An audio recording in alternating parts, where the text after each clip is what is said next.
নমস্কাৰ বন্ধুসকল এডুকেশ্যন বাই zero' YouTube চেনেলটোলৈ আপোনাক সবকে স্বাগতম জনালোঁ আজি ভিডিঅ'টো প্ৰিভিয়াছ ইয়াৰ কোৱেশ্চন পেপাৰৰ ওপৰত বেছ কৰি এটা মক টেষ্ট ভিডিঅ' হ'ব যোনটোত মই সিলেক্টেড 50টা কোৱেশ্চন লৈছোঁ আৰু এই মক টেষ্ট সিৰিজৰ এটা সেকেন্ড ভিডিঅ' হয় যেতি আপোনালোকে ফাৰ্স্ট ভিডিঅ'টো চোৱা নাই মই লিংকটো ডেসক্ৰিপচনত দি দিম এই ভিডিঅ'টো শেষত এই ভিডিঅ'টো চাব পাৰিব ইয়াত যোনকেইটা কোৱেশ্চন লৈছোঁ মই গোটেইকেইটা ইম্পৰ্টেণ্ট চাই কোৱেশ্চন লৈছোঁ সো এই ভিডিঅ'টো শেষলৈকে চাব গোটেই ভিডিঅ'টো ইম্পৰ্টেণ্ট হ'ব তেন্তে আহকচোন আজি ভিডিঅ'টো ষ্টাৰ্ট কৰোঁ First question, which Veda gives the information about the culture of old Vedic period? মানে কোনখন বেদে old Vedic periodৰ কালচাৰৰ ওপৰত ইনফৰমেশ্যন দিয়ে বুলি সুধিছে ইয়াৰ কাৰেক্ট এনসাৰটো হ'ব ঋগবেদ ঋগবেদতে মানে old Vedic কালচাৰৰ ওপৰত ইনফৰমেশ্যন দিয়া আছে আৰু এই ঋগবেদখনে গোটেইখন বেদৰ ভিতৰত সবচে পুৰণা বেদ হয় আৰু ক'ব গ'লে যিমানবিলাক ৰিলিজিয়াছ টেক্সট আছে ৱৰ্ল্ডৰ তাৰ ভিতৰতে সবচে পুৰণা টেক্সট হয় এখন আৰু ঋগবেদত টোটাল 1028টা হোমছ আছে 10টা মণ্ডল আছে ঋগবেদৰ ওপৰত এখিনি কথা মন ৰাখিব লগতে যদি বাকিটা অপচনৰ ওপৰত চাওঁ যজুৰ্বেদখন মানে তাত কেনেকৈ ৰিচুৱেলছবিলাক পাৰফৰ্ম কৰিব লাগে তাৰ ওপৰত আছে সামবেদখনত মিউজিকৰ ওপৰত আছে আৰু অথৰ্বা বেদখনত স্পেলছ আৰু মেজিকৰ ওপৰত আছে আৰু লগতে মেডিচিনৰ ওপৰত আছে আৰু টোটাল বেদ 4খন আছে এখিনি কথা মন ৰাখিব বেদিক পিৰিয়ডৰ টাইমত এখিনি কথা খুব ইম্পৰ্টেন্ট হয় আৰু এটা কথা উঠে ইয়াত যে হেতু টাইমত কেনেকুৱা ফৰ্ম অফ গভৰ্নমেন্ট আছিল তেতিয়া মানে মনাৰ্চিয়েল ফৰ্ম অফ গভৰ্নমেন্ট আছিল যত ৰজাজনক ৰাজন বুলি কৈছিল এই গুটেইখিনিয়ে মানে বেদিক পিৰিয়ডৰ ওপৰত ইম্পৰ্টেন্ট বস্তু গুটেইকেইটা লাইনে মন ৰাখিব next question Jataka is the text of Jataka কাৰ টেক্সট হয় বুলি সুধিছে ইয়াৰ কাৰেক্ট এনসাৰ হ'ব বুদ্ধিষ্ট জাতকা টেক্সটটো বুদ্ধিষ্টসকলৰ কিতাপ হয় আৰু তাতে মানে গৌতম বুদ্ধৰ প্ৰিভিয়াছ লাইফবিলাকৰ ওপৰত লিখা আছে যে প্ৰিভিয়াছ লাইফবিলাকত গৌতম বুদ্ধ কেনেকুৱা আছিল আৰু তাৰ ষ্টৰিজবিলাক লিখা আছিল সো জাতকা টেক্সটটো হয়তো আপোনালোকক জাতকা টেলছ বুলি দিব পাৰে বা জাতকা ষ্টৰিজ বুলি দিব পাৰে সো এটো মনত ৰাখিব গৌতম বুদ্ধৰ প্ৰিভিয়াছ লাইফৰ ওপৰত আছিল এই টেক্সটবিলাক তাৰ লগতে অজন্তা কেভ নাম শুনিছে নহয় অজন্তা কেভৰ ৱালবিলাকত এই জাতকা টেলছৰে পিকচাৰবিলাক আঁকা আছে গৌতম বুদ্ধৰ এখিনি কথা মন ৰাখিব next question Fahien came to India during the reign of Fahien কাৰ ৰাজত্ব কালত ইণ্ডিয়াত আহিছিল বুলি সুধিছে ইয়াৰ কাৰেক্ট এনসাৰ হ'ব চন্দ্ৰগুপ্ত 2 চন্দ্ৰগুপ্ত 2 টাইমত আহিছিল ইণ্ডিয়ালৈ আৰু ফাহিন তেওঁ মানে প্ৰথম চাইনিজ ট্ৰেভেলাৰ আছিল ইণ্ডিয়ালৈ অহা আৰু চন্দ্ৰগুপ্ত 2 তেওঁকে আমি বিক্ৰমাদিত্য বুলি জানো মন ৰাখিব বিক্ৰমাদিত্য এই কোৱেশ্চনটো আহি থাকে চন্দ্ৰগুপ্ত 2ৰ নাম আছিল বিক্ৰমাদিত্য তাৰপিছত চন্দ্ৰগুপ্ত মৌৰ্য তেওঁ মৌৰ্য ডাইনেষ্টিৰ ফাউণ্ডাৰ আছিল আৰু হৰ্ষবৰ্ধন তেওঁ সময়তে হিউৱেংচান আহিছিল ইণ্ডিয়ালৈ আৰু এই হিউৱেংচানকে ভাস্কৰ বৰ্মন হেতু সময় কামৰূপ কিং তেওঁ কামৰূপলৈ ইনভাইট কৰিছিল next question who was the first to use the term Indus valley civilisation মানে এই ইণ্ডাছ ভেলী চিভিলাইজেশ্যন ৱৰ্ড টাৰ্মটো কোনে প্ৰথমতে ইউজ কৰিছিল বুলি সুধিছে ইয়াৰ কাৰেক্ট এনসাৰ হ'ব ছাৰ জন মাৰ্চেলে মানে প্ৰথম কৈছিল যোনবিলাক মানে সিহঁতে এক্সকেভেশ্যন কৰি পেলাই পাইছিল হেতু টাইমত সেই চিভিলাইজেশ্যনটো তেওঁ ইণ্ডাছ ভেলী চিভিলাইজেশ্যন বুলি কৈছিল এই চিভিলাইজেশ্যনটোৰ আৰু এটা নাম আছে হাৰাপ্পান চিভিলাইজেশ্যন বুলি কয় কিহৰ কাৰণে কয় বিকজ ইয়াত যোনটো মানে প্ৰথম সাইটটো পাইছিল সেই সাইটটোৰ নাম আছিল হাৰাপ্পা আৰু লগতে ইণ্ডাছ ভেলী বুলি কেলে কয় বিকজ এই যোনটো চিভিলাইজেশ্যন আছিল এটো ইণ্ডাছ ৰিভাৰৰ এনেকৈ ওচৰে পাছৰে আছিল মানে হেতু কাৰণে ইণ্ডাছ ভেলী চিভিলাইজেশ্যন নাম দিছিল জন মাৰ্চেলে আৰু জন মাৰ্চেল হেতু সময় ASI আৰ্কিঅলজিকেল সাৰ্ভে অফ ইণ্ডিয়াৰ মানে ডাইৰেক্টৰ আছিল আৰু এই archaeological survey of India found কৰিছিল এলেকজেণ্ডাৰ কেনিংহামে 1861 আৰু ইণ্ডাছ ভেলী চিভিলাইজেশ্যনৰ প্ৰথম সাইটটো এক্সকেভেট কৰিছিল ডায়াৰাম সাহানী আৰু হেতু আছিল হাৰাপ্পা আৰু হাৰাপ্পাখন তেওঁ এক্সকেভেট কৰিছিল মানে বিচাৰি উলিয়াইছিল 1921 আৰু মোহেনজোদাৰোখন বিচাৰিছিল RD বেনাৰ্জী এখিনি মন ৰাখিব Next question, first Englishman who deciphered Ashoka's inscription was মানে অশোকাৰ ইনস্ক্ৰিপশ্যনবিলাকক প্ৰথমতে মানে কোনে ইণ্টাৰপ্ৰেট কৰিছিল, মানে কোনে মানে বুজি পাইছিল বুলি সুধিছে। ইয়াৰ কাৰেক্ট এনচাৰটো হ'ব জেমছ প্ৰিন্সেপ। জেমছ প্ৰিন্সেপ তেওঁ মানে অশোকাৰ ইনস্ক্ৰিপশ্যনবিলাক প্ৰথম বুজি পাইছিল, মানে ইণ্টাৰপ্ৰেট কৰিছিল। আৰু এই অশোকাৰ ইনস্ক্ৰিপশ্যনবিলাকৰ ওপৰতে চবচে ইম্পৰ্টেণ্টটো মনত ৰাখিব, তেওঁ যোনটো 13 নম্বৰ ৰক ইডিক্ট আছিল সেইটোতে মানে কলিং ৱাৰৰ কথা লিখা আছিল। কলিং ৱাৰটো মানে সেইটো সময়ৰে ইমান ডাঙৰ ৱাৰ আছিল যোনটোত মানে সেইটো সময়তে 1 লাখ মানুহ ঢুকাইছিল। আৰু সেই ৱাৰটোৰ পিছতে অশোকাই মানে ডিচাইড কৰিলে যে এতিয়া পাৰো ৱাৰ তেওঁ এৰি দিব, ৱাৰ নকৰে। আৰু তাৰপিছত অশোকা তেওঁ বুদ্ধিষ্ট ধৰ্মটো জইন কৰিলে, আৰু তেওঁ বুদ্ধিষ্ট ধৰ্ম জইন কৰিবলৈ হেল্প কৰিছিল তেওঁক উপগুপ্তে হেল্প কৰিছিল, মনত ৰাখিব। কেতিয়াবা এইটো কুৱেশ্যন সোধে, অশোকাক বুদ্ধ ধৰ্ম জইন কৰিবলৈ হেল্প কৰা গুৰুজনৰ নাম কি আছিল বুলি সোধে,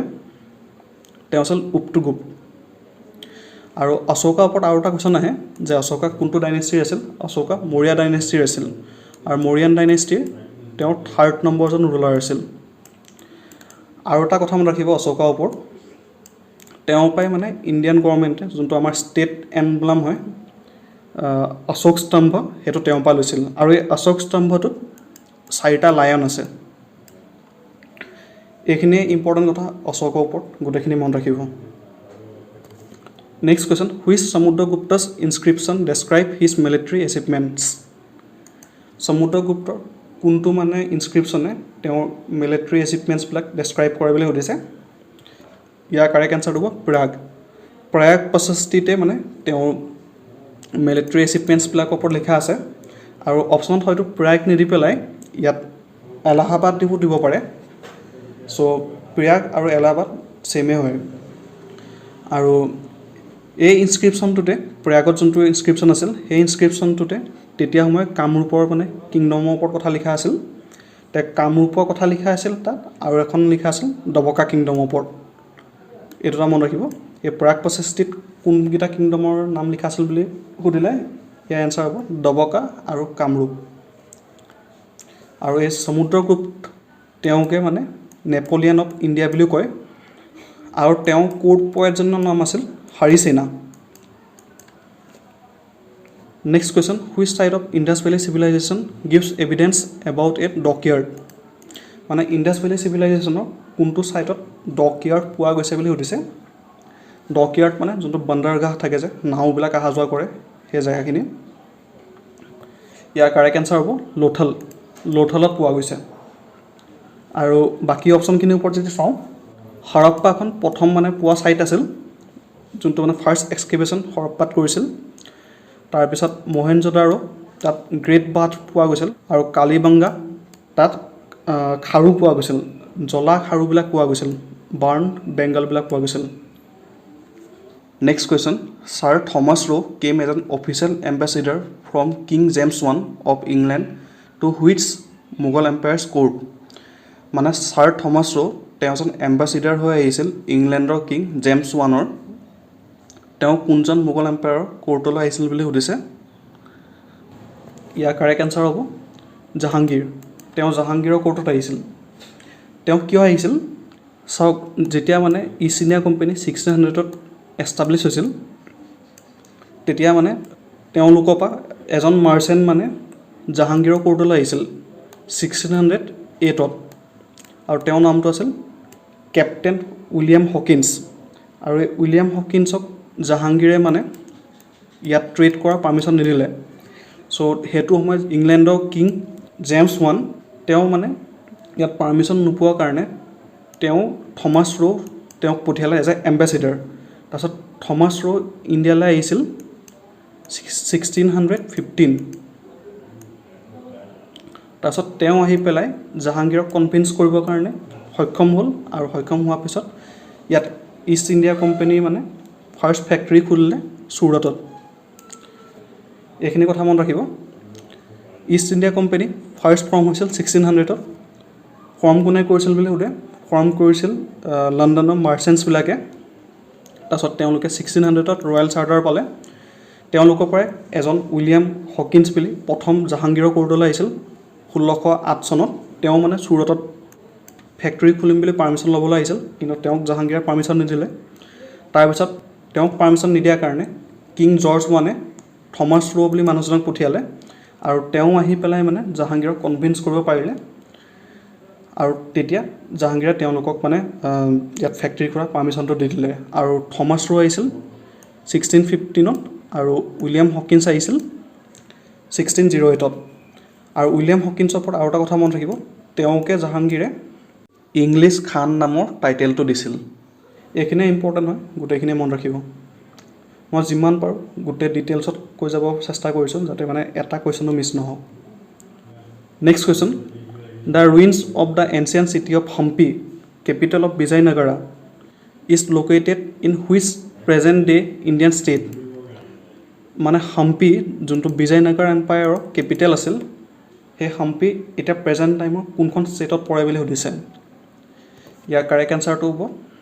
কৰ্ণাটকা। আৰু এই কুৱেশ্যনটো এবাৰ SI এক্সামতো আহিছিল, চ' এই কুৱেশ্যনটো ইম্পৰ্টেণ্ট হয়, মনত ৰাখিব। হাম্পি প্ৰেজেণ্ট টাইমত কৰ্ণাটকাত পৰে, আৰু হাম্পিখন বিজয়নগৰ এম্পায়াৰৰ কেপিটেল আছিল। Next question, veteran freedom fighter, social reformer and feminist Savitribai Phule hailed from which of the following states of India. মানে সাবিত্ৰীবাই ফুলে কোনখন ষ্টেটৰ পৰা বিলং কৰে বুলি সুধিছে। ইয়াৰ কাৰেক্ট এনচাৰটো হ'ব মহাৰাষ্ট্ৰ। তেওঁ মহাৰাষ্ট্ৰৰ পৰা বিলং কৰে, আৰু তেওঁৰ ওপৰত এটা কথা মন কৰিবলগীয়া, তেওঁ ইণ্ডিয়াৰ ফাৰ্ষ্ট ফিমেল টিচাৰ আছিল, আৰু তেওঁ মেইনলি গাৰ্ল এডুকেশ্যনৰ কাৰণে কাম কৰিছিল তেওঁৰ লাইফত, আৰু তেওঁ এগৰাকী ফ্ৰীডম ফাইটাৰো আছিল। Next question, who was the last Mughal king. মোগলসকলৰ শেষজন ৰজা কোন আছিল বুলি সুধিছে। ইয়াৰ কাৰেক্ট এনচাৰটো হ'ব বাহাদুৰ শ্বাহ জাফৰ II। তেওঁ মোগলসকলৰ শেষ ৰুলাৰ আছিল। প্ৰথম ৰুলাৰ আছিল বাবৰ, আৰু বাহাদুৰ শ্বাহ জাফৰ তেওঁ শেষজন ৰুলাৰ আছিল। আৰু তেওঁকে ব্ৰিটিছসকলে ইণ্ডিয়াৰ পৰা ডিপৰ্ট কৰি দিছিল, ইণ্ডিয়াৰ পৰা উলিয়াই পেলাই বাৰ্মাৰ ৰাংগুনলৈ শ্বিফ্ট কৰাই দিছিল। আৰু তেওঁক শ্বিফ্ট কৰা এটা ৰিজন আছিল, কিয় শ্বিফ্ট কৰাইছিল, যেতিয়া 1857 ৰিভল্ট হৈছিল, 1857 ৰিভল্ট হৈছিল, সেইটো সময়ৰ যোনবিলাক মানে সংগ্ৰামী আছিল, ৰেবেল আছিল, তেওঁলোকে মানে বাহাদুৰ শ্বাহ জাফৰকে মানে এম্পায়াৰ অফ ইণ্ডিয়া বুলি কৈছিল। মানে তেওঁলোকে বাহাদুৰ শ্বাহ জাফৰক লিডাৰ বনাব বিচাৰিছিল। চ' এই কেছটোতে মানে বাহাদুৰ শ্বাহ জাফৰক তেওঁলোকে মানে কনভিক্ট কৰিলে ব্ৰিটিছবিলাকে, আৰু তেওঁলোকে বাহাদুৰ শ্বাহ জাফৰক মানে ইণ্ডিয়াৰ পৰাই উলিয়াই দিলে। ইণ্ডিয়াৰ পৰা ওলাই পেলাই ক'লৈ লৈ গ'ল, বাৰ্মাৰ ৰংগুন নামৰ জেগাটোত লৈ গ'ল, ৰংগুন। আৰু এই জেগাটোতে তেওঁৰ জীৱনৰ শেষ দিনবিলাক এই জেগাটোতে কটাই পেলাই ইয়াতে তেওঁৰ মৃত্যু হৈছিল। Next question, when did the non cooperation movement began. Non cooperation movement কেতিয়া ষ্টাৰ্ট হৈছিল বুলি সুধিছে। ইয়াৰ কাৰেক্ট এনচাৰ হ'ব 1920। 1920 নন কৰ্পৰেশ্যন মুভমেণ্ট মহাত্মা গান্ধীয়ে ষ্টাৰ্ট কৰিছিল, আৰু এই নন কৰ্পৰেশ্যন মুভমেণ্ট গৈ পেলাই শেষ হৈছিল 1922। আৰু শেষ হোৱাও এটা কাৰণ আছে, শেষ হৈছিল যোনটো চৰি চৌৰা কাণ্ড হৈছিল যে, যোনটো চৰি চৌৰা ইনচিডেণ্ট হৈছিল, সেই ইনচিডেণ্ট যোনটো ভাইলেঞ্চ হ'ল, সেই ভাইলেঞ্চটো মানে গান্ধীয়ে ভাল নাপালে। ভাল নোপোৱাৰ কাৰণে তেওঁ মানে এই মুভমেণ্টটো 1922 বন্ধ কৰাই দিলে। চ' কেতিয়াবা এনেকুৱাও সোধে যে নন কৰ্পৰেশ্যন মুভমেণ্ট কিহৰ কাৰণে মানে এণ্ড হ'ল বুলি সোধে, তেতিয়া ইয়াৰ এনচাৰ হ'ব 1922 চৰি চৌৰা যোনটো ইনচিডেণ্ট সেইটো কাৰণে। Next question, who was the first vice president of India. ইণ্ডিয়াৰ প্ৰথমজন ভাইচ প্ৰেচিডেণ্ট কোন আছিল বুলি সুধিছে। ইয়াৰ কাৰেক্ট এনচাৰটো হ'ব এছ ৰাধাকৃষ্ণন, সৰ্বপল্লী ৰাধাকৃষ্ণন। তেওঁ মানে ইণ্ডিয়াৰ ফাৰ্ষ্ট ভাইচ প্ৰেচিডেণ্ট আছিল, আৰু তেওঁ ইণ্ডিয়াৰ ছেকেণ্ড প্ৰেচিডেণ্টো আছিল। আৰু বাকীকেইটা অপশ্যনৰ ওপৰত যদি চাওঁ, ৰাজেন্দ্ৰ প্ৰসাদ তেওঁ ইণ্ডিয়াৰ ফাৰ্ষ্ট প্ৰেচিডেণ্ট আছিল, জাকিৰ হুছেইন তেওঁ ইণ্ডিয়াৰ থাৰ্ড প্ৰেচিডেণ্ট আছিল, আৰু প্ৰথমগৰাকী মুছলিম প্ৰেচিডেণ্ট আছিল। Next question, our solar system is a part of which galaxy. আমাৰ ছ'লাৰ ছিষ্টেমটো কোনটো গেলেক্সিৰ পাৰ্ট হয় বুলি সুধিছে। ইয়াৰ কাৰেক্ট এনচাৰটো হ'ব মিল্কি ৱে। আৰু বাকীকেইটা অপশ্যনৰ ওপৰত যদি মই অলপ কওঁ, আলফা চেঞ্চুৰী আমাৰ ছ'লাৰ ছিষ্টেমৰ ওচৰত থকা চবচে ক্ল'জেষ্ট ষ্টাৰৰ ছিষ্টেম হয়, আৰু এই ষ্টাৰৰ ছিষ্টেমটো আলফা চেঞ্চুৰী, তাতে 3টা ষ্টাৰ আছে। 3টাৰ নাম হ'ল, ফাৰ্ষ্টটো আলফা চেঞ্চুৰী A, ছেকেণ্ডটো আলফা চেঞ্চুৰী B, আৰু থাৰ্ডটো প্ৰক্সিমা চেঞ্চুৰী হে আৰু এই প্ৰক্সিমা চেঞ্চুৰীটোকে মানে বিলিভ কৰা হয় যে আমাৰ সোলাৰ চিষ্টেমৰ সবচে নিয়াৰেষ্ট ষ্টাৰ হয় প্ৰক্সিমা চেঞ্চুৰীটো সো মনত ৰাখিব নিয়াৰেষ্ট ষ্টাৰৰ চিষ্টেম সুধিলে ইয়াৰ কাৰেক্ট এনসাৰটো হ'ব আলফা চেঞ্চুৰী আৰু নিয়াৰেষ্ট ষ্টাৰ বুলি সুধিলে সানৰ সবচে ওচৰৰ ষ্টাৰ হয় প্ৰক্সিমা চেঞ্চুৰী এনেটো সানটো এটা ষ্টাৰ হয় হেতু মনত ৰাখিব সানৰ পিছত সবচে নিয়াৰেষ্ট ষ্টাৰ বুলি ক'লে প্ৰক্সিমা চেঞ্চুৰীটো হ'ব next question name the planet that has a moon called Ganymede Ganymede নামৰ মুনটো কোনটো প্লেনেটত আছে বুলি সুধিছে ইয়াৰ কাৰেক্ট এনসাৰ হ'ব জুপিটাৰ জুপিটাৰতে গ্ৰেনিমেড নামৰ মুনটো আছে আৰু এই মুনটোৱে গোটেই সোলাৰ চিষ্টেমৰ ভিতৰত সবচে ডাঙৰ মুন হয় লগতে জুপিটাৰটো সোলাৰ চিষ্টেমৰ সবচে ডাঙৰ প্লেনেট হয় সো ডাঙৰ মনত ৰাখিব জুপিটাৰটোৱে সবচে ডাঙৰ প্লেনেটো হয় আৰু তাতে মানে সবচে ডাঙৰ মুনটো আছে গ্ৰেনিমেড আৰু বাকিকেইটা অপশ্যনৰ ওপৰত যদি কওঁ মই মাৰ্চটোক ৰেড প্লেনেট বুলি কয় আৰু মাৰ্চত দুটা মুন আছে এটা নাম হ'ল ফবছ এটা নাম হ'ল ডিমোছ ভিনাছৰ ওপৰত যদি কওঁ ভিনাছটো সোলাৰ চিষ্টেমৰ সবচে হটেষ্ট প্লেনেট হয় লগতে এই প্লেনেটটোক মৰ্নিং ষ্টাৰ আৰু ইভিনিং ষ্টাৰ বুলি কয় সেটাৰ্ণটোক গেলেক্সি লাইক প্লেনেট বুলি কয় এই গোটেইখিনি কথা মনত ৰাখিব গোটেইখিনি ইম্পৰ্টেণ্ট হয় next question what is the capital of Ukraine ইউক্ৰেইনৰ কেপিটেল কি হয় বুলি সুধিছে ইয়াৰ কাৰেক্ট এনসাৰটো হ'ব কিভ আৰু ইউক্ৰেইনৰ প্ৰেছিডেণ্টজনৰ নাম হ'ল ভ্লাদিমিৰ জেলেনস্কি এইটো মনত ৰাখিব next question which of the following is an example of igneous rock তলত দিয়া অপশ্যনখিনিৰ ভিতৰত কোনটো মানে ইগনিয়াছ ৰকৰ এক্সাম্পল হয় বুলি সুধিছে ইয়াৰ কাৰেক্ট এনসাৰ হ'ব granite next question Agra is situated in the bank of which river Agra কোনখন নদীৰ পাৰত আছে বুলি সুধিছে ইয়াৰ কাৰেক্ট এনসাৰ হ'ব Yamuna next question the headquarters of the National Stock Exchange is situated in National Stock এক্সচেঞ্জৰ হেডকোৱাৰ্টাৰ ক'ত আছে বুলি সুধিছে নেশ্যনেল ষ্টক এক্সচেঞ্জ গম পাইছে নহয় ষ্টক মাৰ্কেটৰ যে নেশ্যনেল ষ্টক এক্সচেঞ্জ ইয়াৰ কাৰেক্ট এনসাৰটো হ'ব মুম্বাই আৰু নেশ্যনেল ষ্টক এক্সচেঞ্জ এষ্টাব্লিছ হৈছিল 1992 next question what is national flower of Bangladesh বাংলাদেশৰ নেশ্যনেল ফ্লাৱাৰ কি হয় বুলি সুধিছে ইয়াৰ কাৰেক্ট এনসাৰটো হ'ব লিলি আৰু মোৰ স্পেচিফিকলি ক'ব গ'লে ৱাটাৰ লিলি ইণ্ডিয়াৰ নেশ্যনেল ফ্লাৱাৰ নাম হ'ল লটাছ পাকিস্তানৰ নেশ্যনেল ফ্লাৱাৰ নাম হ'ল jasmine next question Kedarnath temple is located in Kedarnath temple ক'ত আছে বুলি সুধিছে ইয়াৰ কাৰেক্ট এনসাৰটো হ'ব Uttarakhand next question which was the first national park establish in India ইণ্ডিয়াত এষ্টাব্লিছ হোৱা প্ৰথমখন নেশ্যনেল পাৰ্ক কোনখন হয় বুলি সুধিছে ইয়াৰ কাৰেক্ট এনসাৰটো হ'ব কৰ্বেট নেশ্যনেল পাৰ্ক বা জিম কৰ্বেট নেশ্যনেল পাৰ্ক এই নেশ্যনেল পাৰ্কখন মানে জিম কৰ্বেটৰ নামত দিয়া হৈছিল আৰু জিম কৰ্বেট তেওঁ এজন ব্ৰিটিছ মানে হাণ্টাৰ আছিল আৰু তেওঁ জিম কৰ্বেট তেওঁ এখন কিতাপ লিখিছিল মেন ইটাৰ্ছ অফ কুমাউন সেইখনো ইম্পৰ্টেণ্ট হয় সেইখনৰ কুৱেশ্যনো সোধে চ' তেওঁ লিখা কিতাপখনৰ নাম মনত ৰাখিব মেন ইটাৰ্ছ অফ কুমাউন সেইখন লিখিছিল জিম কৰ্বেটে বাকী অপশ্যনকেইটাৰ ওপৰত যদি কওঁ বন্দিপুৰ নেশ্যনেল পাৰ্কখন আছে কৰ্ণাটকাত দচিংঘাম নেশ্যনেল পাৰ্কখন আছে জম্মু এণ্ড কাশ্মীৰত next question Bhupen Hazarika was awarded Bharat Ratna in which year Bhupen হাজৰিকাক ভাৰত ৰত্ন কোনটো ইয়েৰত দিয়া হৈছিল বুলি সুধিছে ইয়াৰ কাৰেক্ট এনসাৰটো হ'ব 2019 1977ত তেওঁ পদ্মশ্ৰী পাইছিল 1992ত তেওঁ দাদা চাহেব ফাল্কে এৱাৰ্ড পাইছিল 2019ত তেওঁ ভাৰত ৰত্ন এৱাৰ্ড পাইছিল next question the Armed Force Medical College is situated in Armed Force Medical কলেজখন ক'ত আছে বুলি সুধিছে ইয়াৰ কাৰেক্ট এনসাৰটো হ'ব Pune next question in which year was the foundation stone for the Gateway of India laid in Bombay now Mumbai মানে Gateway of ইণ্ডিয়াৰ ফাউণ্ডেশ্যন ষ্টোনটো কোনটো ইয়েৰত দিয়া হৈছিল বুলি সুধিছে ইয়াৰ কাৰেক্ট এনসাৰটো হ'ব 1913 1913 চনত দিছিল আৰু এই গেটৱে অফ ইণ্ডিয়া কমপ্লিট হৈছিলগৈ 1924ত 1913 ফাউণ্ডেশ্যন ষ্টোন দিছিল আৰু 1924 গৈ পেলাই গেটৱে অফ ইণ্ডিয়া কমপ্লিট হৈছিল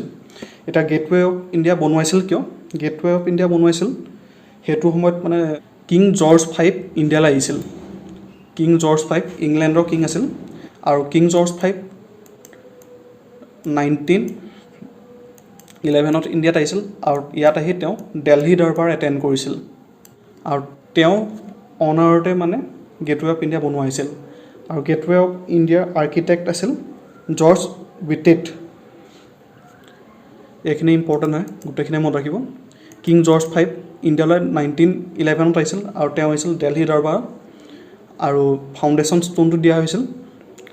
1913 আৰু কমপ্লিট হৈছিলগৈ 1924 আৰু আৰ্কিটেক্ট আছিল জৰ্জ হুইটেট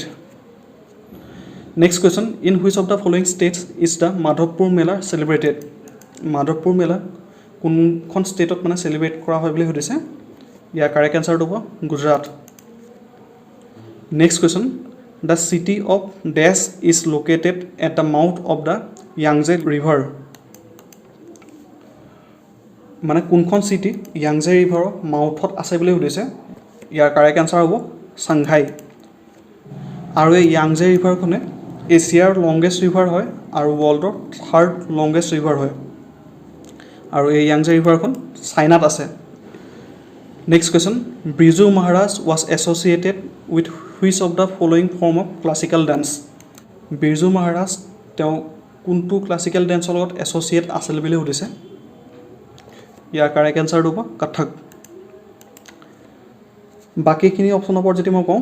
তেন্তে ভাৰত নাট্যমটো তামিলনাডুৰ ডেন্স হয় কথকটো উত্তৰ প্ৰদেশৰ ডেন্স হয় মোহিনী আট্টমটো কেৰালাৰ ডেন্স হয় কুচিপুড়িটো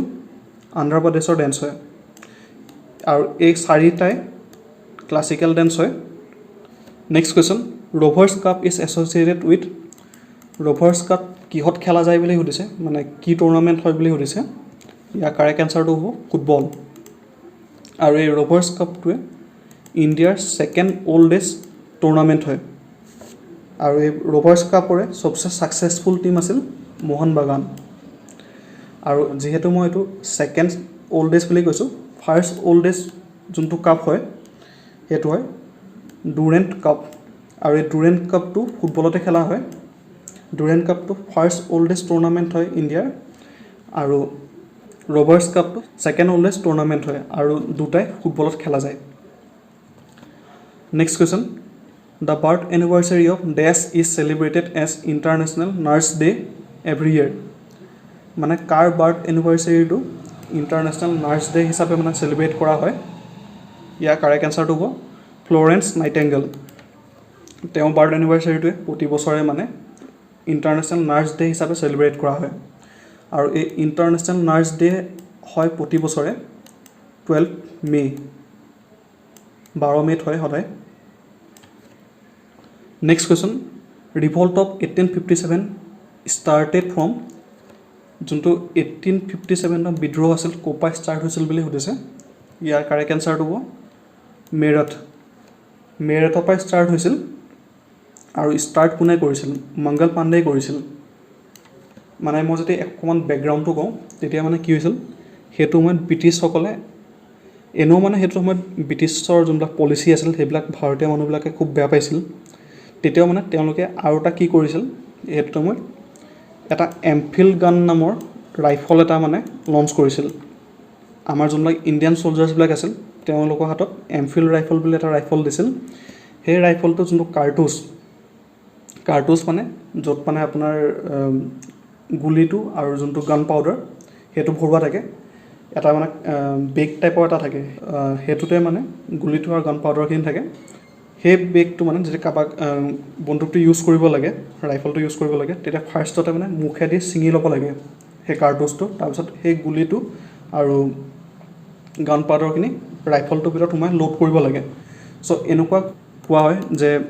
সেই কাৰ্টুজটো পিগ ফেট মানে গাহৰি চৰ্বি আৰু গৰু চৰ্বি দি বনাইছিল চ' সেইটো সময়ত আমাৰ ইণ্ডিয়ান চ'ল্ডাৰবিলাক যোনবিলাক মুছলিমেই হওক বা হিন্দুৱে হওক চবে বেয়া পাইছিল চ' মুছলিমবিলাকে পিগ ফেটটো থকাৰ কাৰণে বেয়া পাইছিল বা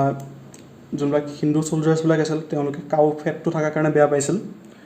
আৰু বহুতখিনি মানে চলজাৰ্ছে ইণ্ডিয়ান চলজাৰ্ছে সেইটো টাইমত মানে বিদ্ৰোহ কৰা লাহে লাহেকৈ ষ্টাৰ্ট কৰিছিল কিন্তু ফাৰ্ষ্ট মানে চবচে বেছিকৈ মানে বিদ্ৰোহ কৰিছিল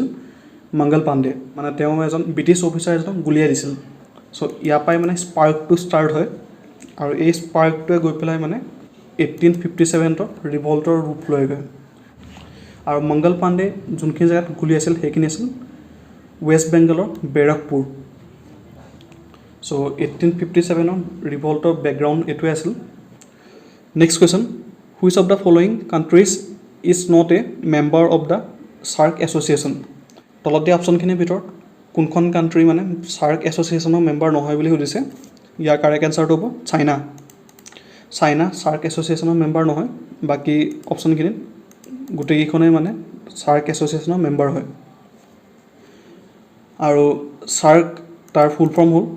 south Asian Association for Regional Cooperation তাত টোটেল 8টা মেম্বাৰ আছে মানে 8খন কাণ্ট্ৰি আছে আৰু সেইকেইখন হ'ল আফগানিস্তান বাংলাদেশ ভূটান ইণ্ডিয়া মালদ্বীপছ নেপাল পাকিস্তান শ্ৰীলংকা আৰু এই চাৰ্ক এষ্টাব্লিছ হৈছিল 1985ত আৰু এষ্টাব্লিছ হৈছিল বাংলাদেশৰ ঢাকাত কিন্তু চাৰ্কৰ হেডকোৱাৰ্টাৰ্ছ আছে নেপালৰ কাঠমাণ্ডু চাৰ্কৰ ওপৰত এই গোটেইখিনি ইম্পৰ্টেণ্ট হয় next question what is the capital of মধ্যপ্ৰদেশৰ কেপিটেল কি হয় বুলি সুধিছে ইয়াৰ কাৰেক্ট এনচাৰ হ'ব ভোপাল বাকীকেইটা অপশ্যনৰ ওপৰত যদি কওঁ অমৰাৱতী অন্ধ্ৰপ্ৰদেশৰ কেপিটেল হয় পাঞ্জী গোৱাৰ কেপিটেল হয় ৰাঞ্চি ঝাৰখণ্ডৰ কেপিটেল হয় next question which article of the Indian constitution prohibits discrimination on the grounds of religion race caste sex and place of birth মানে কনষ্টিটিউশ্যনৰ কোনটো আৰ্টিকেলে মানে ধৰ্মৰ ওপৰত হওক বা যোনটো জাতিৰ ওপৰত হওক ভেদভাৱ কৰিবলৈ মনা কৰে ডিছক্ৰিমিনেশ্যন কৰিবলৈ মনা কৰে ইয়াৰ কাৰেক্ট এনচাৰটো হ'ব আৰ্টিকেল 15 আৰ্টিকেল 15ৰ নামত এখন চিনেমা ওলাইছিল নহয় আয়ুষ্মান খুৰানা সেইখনটো চাইছিল চাগে চ' তাতো দেখাই নহয় যে কাষ্টৰ নামত কাকো মানে ভেদভাৱ কৰিব নোৱাৰে তাতো মানে এই আৰ্টিকেল 15ৰ ওপৰতে দেখায় চ' এনেকৈ মনত ৰাখিব পাৰে আৰু next question the dash lake in Gujarat was an artificial reservoir build during the rule of the Mauryas মানে ক'ব গ'লে মৰিয়াসকলৰ সময়ত এটা আৰ্টিফিচিয়েল ৰিজাৰ্ভাৰ বনাইছিল তেওঁলোকে গুজৰাটত সেই ৰিজাৰ্ভাৰটোৰ নাম কি আছিল ইয়াৰ কাৰেক্ট এনচাৰ হ'ব সুদৰ্শন লেক আৰু এই সুদৰ্শন লেকটো বনোৱাইছিল চন্দ্ৰগুপ্ত মৌৰ্যই তেওঁ অৰ্ডাৰ দিছিল তেওঁ গভৰ্ণৰ পুষ্যগুপ্ত বৈশ্যা তেওঁক অৰ্ডাৰ দিছিল বনোৱাবলৈ চ' কেতিয়াবা এইটো সোধে যে সুদৰ্শন লেক কোনে বনোৱাইছিল তেতিয়া ইয়াৰ এনচাৰ হ'ব চন্দ্ৰগুপ্ত মৌৰ্য নহ'লে বা তেওঁ গভৰ্ণৰজনৰ নাম থাকিব পুষ্যগুপ্ত বৈশ্যা চন্দ্ৰগুপ্ত মৌৰ্য তেওঁৱে মানে অৰ্ডাৰ দি পেলাই বনোৱাইছিল আৰু বনাইছিল তেওঁ governor Pushyagupta Vaishya next question which of the following is not a nationalize bank তলত দিয়া অপশ্যনখিনিৰ ভিতৰত কোনটো এটা নেশ্যনেলাইজ বেংক নহয় বুলি সুধিছে ইয়াৰ কাৰেক্ট এনচাৰ হ'ব ICICI বেংক ICICI বেংকটো নেশ্যনেলাইজ বেংক নহয় বাকী যিমানকেইটা নেশ্যনেলাইজ বেংক আছে ইয়াতে দিয়া আছে টোটেল 12টা নেশ্যনেলাইজ বেংক আছে এইটো আপোনালোকে স্ক্ৰীনশ্বট মাৰি ল'ব পাৰিলে বিকজ এই কুৱেশ্যনটো মানে সুধিয়ে থাকে ইম্পৰ্টেণ্ট হয় বহুত ইম্পৰ্টেণ্ট কুৱেশ্যন হয় আৰু গোটেইখিনি মানে কোনকেইটা নেশ্যনেলাইজ বেংক হয় গোটেইকেইটাৰ নামটো মুখস্থ কৰি ল'ব next question freedom fighter Suchita Kripalani became the first women chief minister of which state মানে সুচিতা কৃপলানী তেওঁ প্ৰথমগৰাকী মানে ইণ্ডিয়াৰ ফিমেল চিফ মিনিষ্টাৰ আছিল এখন ষ্টেটৰ তেওঁ কোনখন ষ্টেটৰ চিফ মিনিষ্টাৰ আছিল বুলি সুধিছে ইয়াৰ কাৰেক্ট এনচাৰটো হ'ব উত্তৰ প্ৰদেশ তেওঁ উত্তৰ প্ৰদেশৰ প্ৰথমগৰাকী ফিমেল চিফ মিনিষ্টাৰ আছিল উত্তৰ প্ৰদেশ বুলিয়ে নহয় তেওঁ ইণ্ডিয়াৰে মানে প্ৰথমগৰাকী ফিমেল চিফ মিনিষ্টাৰ আছিল নামটো মনত ৰাখিব সুচিতা কৃপলানী আৰু তাতে আছামৰ যদি সোধে আছামৰ প্ৰথমগৰাকী ফিমেল চিফ মিনিষ্টাৰ কোন আছিল তেতিয়া ইয়াৰ এনচাৰটো হ'ব Anowara টাইমুৰ next question which state has the longest coast line in India কোনটো ষ্টেটত লংগেষ্ট কোষ্ট লাইন আছে ইণ্ডিয়াৰ কোষ্ট লাইন মানে যোনটো মানে সাগৰৰ কিনাৰৰ এৰিয়াটো যে সেইটোকে কোষ্ট লাইন বুলি কয় ইয়াৰ কাৰেক্ট এনচাৰটো হ'ব Gujarat next question which of the following observe as World Environment Day তলত দিয়া অপশ্যনখিনিৰ ভিতৰত কোনটো মানে ৱৰ্ল্ড এনভাইৰনমেণ্ট ডে হিচাপে অবজাৰ্ভ কৰা হয় ইয়াৰ কাৰেক্ট এনচাৰটো হ'ব 5 জুন 5 জুনটো ৱৰ্ল্ড এনভাইৰনমেণ্ট ডে হিচাপে অবজাৰ্ভ কৰা হয় তাৰ লগতে যদি মই বাকী অপশ্যনকেইটাৰ ওপৰত কওঁ তেতিয়া 8 মাৰ্চটো ইণ্টাৰনেশ্যনেল ওমেন্স ডে হিচাপে চেলিব্ৰেট কৰা হয় 1 ডিচেম্বৰটো ৱৰ্ল্ড এইডছ ডে হিচাপে অবজাৰ্ভ কৰা হয় 22 এপ্ৰিলটো আৰ্ট ডে হিচাপে অবজাৰ্ভ কৰা হয় next question the constitution of India was adopted on constitution of India কেতিয়া এডপ্ট কৰা হৈছিল বুলি সুধিছে ইয়াৰ কাৰেক্ট এনচাৰটো হ'ব 26 নৱেম্বৰ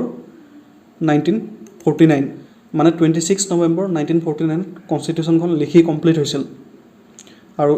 লিখি কমপ্লিট হোৱাৰ কাৰণে এই ডেটোকে মানে কনষ্টিটিউশ্যন ডে অফ ইণ্ডিয়া বুলিও পালন কৰা হয় আৰু এটা কথা তাৰপিছতে 26 জানুৱাৰী 1950 পৰা কনষ্টিটিউশ্যনখন মানে ফ'ৰ্চলৈ আহিছিল next question which of the following vitamins help in blood কোডিঙত কোনটো ভিটামিনে হেল্প কৰে বুলি সুধিছে ইয়াৰ কাৰেক্ট এনচাৰটো হ'ব vitamin K next question which of the following vitamin deficiency cause beriberi কোনটো ভিটামিনৰ ডেফিচিয়েঞ্চিত হয় বুলি সুধিছে ইয়াৰ কাৰেক্ট এনচাৰটো হ'ব vitamin B2 next question which law of physics states that the force between two electrical charges reduces to a quarter of its former value when the distance between them is doubled মানে কুৱেশ্যনটোত এইটো কৈছে যে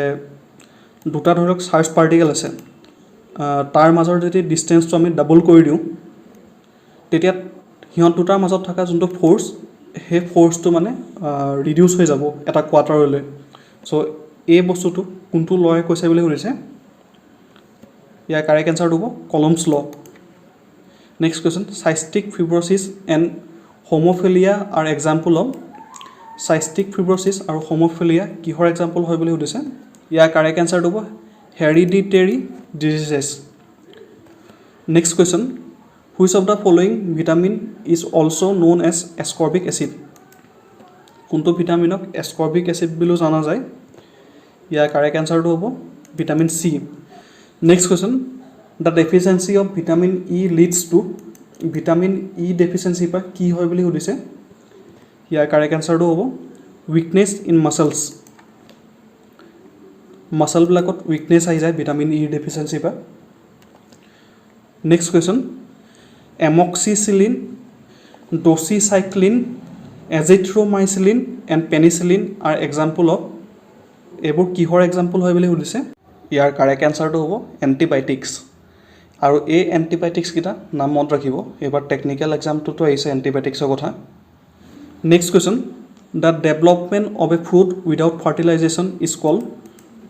fertilisation নোহোৱাকৈ fruit develop হোৱাটোক কি বুলি কোৱা হয় ইয়াৰ কাৰেক্ট এনচাৰটো হ'ব